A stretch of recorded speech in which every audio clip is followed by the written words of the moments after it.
Autism के cases में या फिर जनरली सेंसरी प्रोसेसिंग डिजॉर्डर या फिर एसोसिएटेड जो प्रॉब्लम्स होते हैं उनमें एक सिम्टम जो होता है वो कॉमनली मिलता है देखने को। टैक्टाइल स्टिमिंग बोलते हैं उसको। टैक्टाइल स्टिमिंग का मतलब होता है कि टच से रिलेटेड जो भी सेल्फ स्टिमुलेटरी बिहेवियर होते हैं उसको बोलते हैं टैक्टाइल स्टिमिंग। तो स्टिमिंग का मतलब सेल्फ स्टिमुलेटरी बिहेवियर, अलग अलग टाइप के स्टिमिंग होते हैं। हम इसमें टैक्टाइल स्टिमिंग के बारे में बात करें। कुछ में विजुअल होता है, कुछ में ऑडिटरी होता है, वेस्टिबुलर होता है, सारे तरह के स्टिमिंग बहुत सारे बच्चों में मिलते हैं। टैक्टाइल स्टिमिंग का मतलब मेनली होता है कि ये जो टच से रिलेटेड जो सेल्फ स्टिमुलेटरी बिहेवियर। कुछ बच्चे देखेंगे आप कि क्या करेंगे, कहीं भी लाइट जो बोर्ड होता है हमारा स्विच बोर्ड, उसमें स्विच को on off bar bar switch को ऑन ऑफ करना चाहते हैं बच्चे। तो वो विजुअल और टैक्टाइल दोनों से रिलेटेड ऑन ऑफ कर रहा है, वो टैक्टाइल स्टिमिंग का ये है। बार बार वो लाइट को देख के आइज ब्लिंक करना या फिर उसको एंजॉय करना, वो विजुअल स्टिमिंग में आता है। कुछ बच्चों को आप देखेंगे कहीं भी रहेंगे थोड़ा सा एक्साइटेड होंगे और ऐसे ऐसे पीटना शुरू कर देंगे या फिर दीवार में हाथ मारना शुरू कर देंगे या फिर कभी कभी अपने को ऐसे मारना शुरू कर देंगे। तो ये होता है टैक्टाइल स्टिमिंग। इसके अलावा कुछ बच्चों में सीकिंग बिहेवियर, जो सेंसरी सीकिंग बिहेवियर्स होते हैं, तो इसमें टैक्टाइल सीकिंग बिहेवियर भी होता है। हाइपोसेंसिटिविटी, हाइपर सेंसिटिव, कहीं कहीं टैक्टाइल हाइपोसेंसिटिविटी, कहीं कहीं टैक्टाइल हाइपर सेंसिटिविटी। टैक्टाइल हाइपोसेंसिटिविटी या टैक्टाइल सीकिंग बिहेवियर जो होता है उसमें क्या करेंगे ना, बच्चा अलग अलग टेक्सचर्स लेना चाहेगा। कुछ बच्चे क्या करते हैं ना कि जैसे रफ सरफेस कहीं होगा, दीवार रोखरा सा होगा, रफ सा दीवार होगा, उस पर हाथ को रगड़ेंगे। कुछ बच्चे क्या करते हैं कि हेयर में, दूसरे के हेयर में, जैसे मदर के हेयर में जाके बार बार हाथ रब करेंगे, या फिर अपने हेयर में भी कुछ बच्चे करते हैं। जैसे दाढ़ी अभी दिख रही है आपको, बच्चे क्या करेंगे, यहाँ पे अपने फादर के पास या फिर कोई जो मेल हो उसके पास जाकर दाढ़ी में बार बार हाथ फिराना चाहेंगे। कुछ ऐसे गर्दन पे हाथ फेरेंगे यहाँ पे। कुछ बच्चों का होता है कि मदर के ब्रेस्ट वगैरह में हाथ लगा के रखते हैं, या फिर कहीं भी बेयर बॉडी मतलब सॉफ्ट सरफेस, या फिर फर वाला टॉवेल जो होता है उसको टच करना, फर का जो ब्लैंकेट होता है उसको टच करना। ये सारा आता है टैक्टाइल सीकिंग बिहेवियर। अब tactile seeking behaviour, tactile hyposensitivity, tactile hyper sensitivity, दो चीज़ें मैंने टर्म यूज की।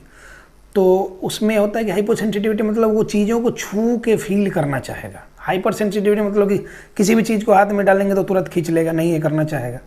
तो ये है, इस पर बाद में डिस्कस करेंगे। एक मैंने टैक्टाइल स्टिमिंग पे प्रॉपर वीडियो बनाया, उस पर सारी चीज़ों को डिटेल में बताया भी है, और आगे भी ज़रूरत होगी तो इस पर एक वीडियो बनाएंगे डिटेल में। अभी हम बात कर रहे थे कि टैक्टाइल स्टिमिंग के। तो जिन जिन बच्चों में ये टैक्टाइल स्टिमिंग होता है, ये प्रेजेंट होता है, तो उसको कैसे क्योर करेंगे, ये सेंसरी इशू है, ये सेंसरी इशू है।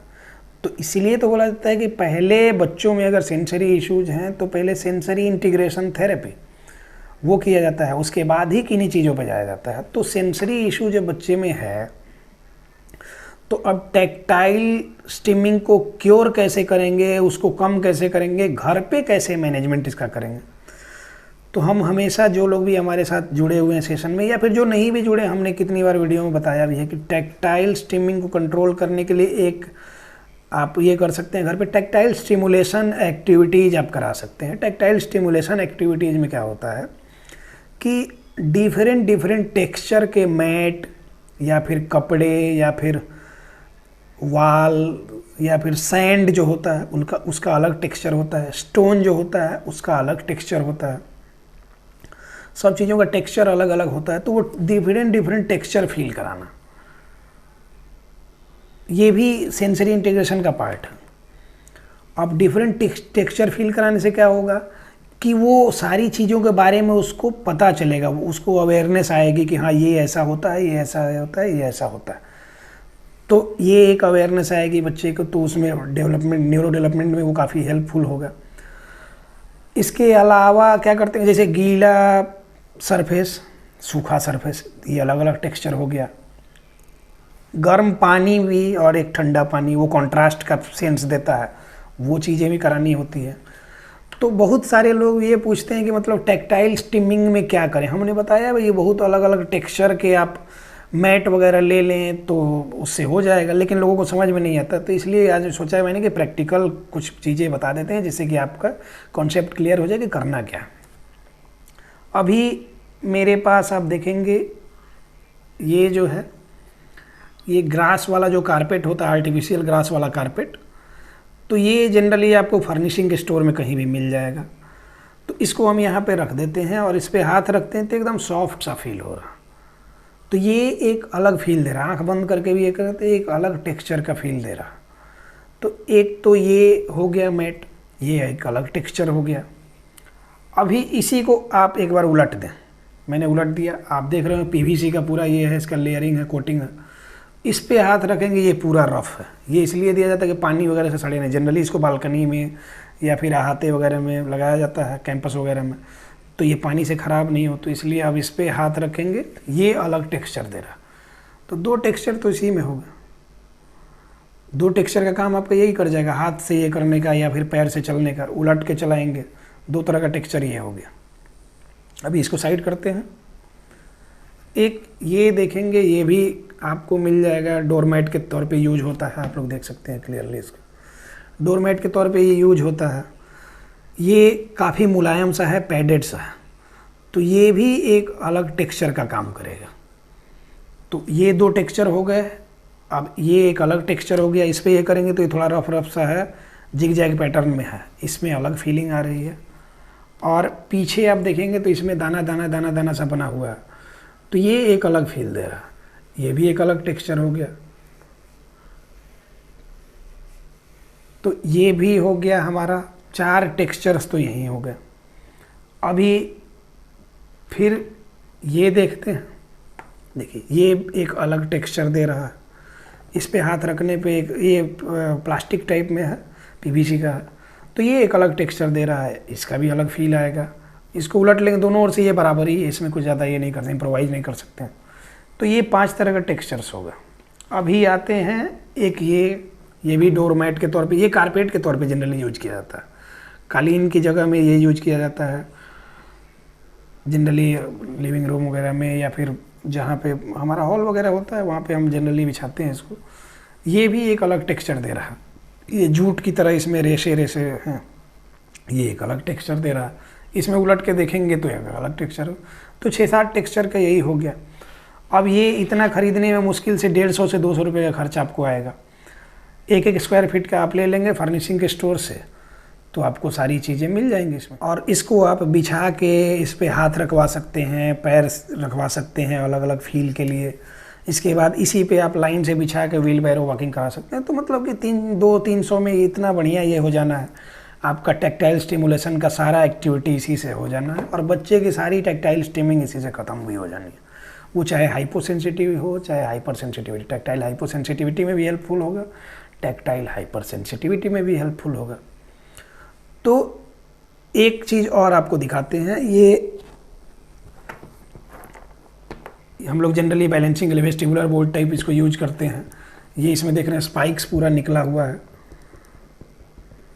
ये पूरा स्पाइक्स है। ये भी एक अलग टेक्सचर का काम करेगा। ये भी आप खरीद लें तो बैलेंसिंग के लिए भी यूज कर सकते हैं। इसको उलट के हम लोग और बच्चों को इस पर खड़ा कराते हैं।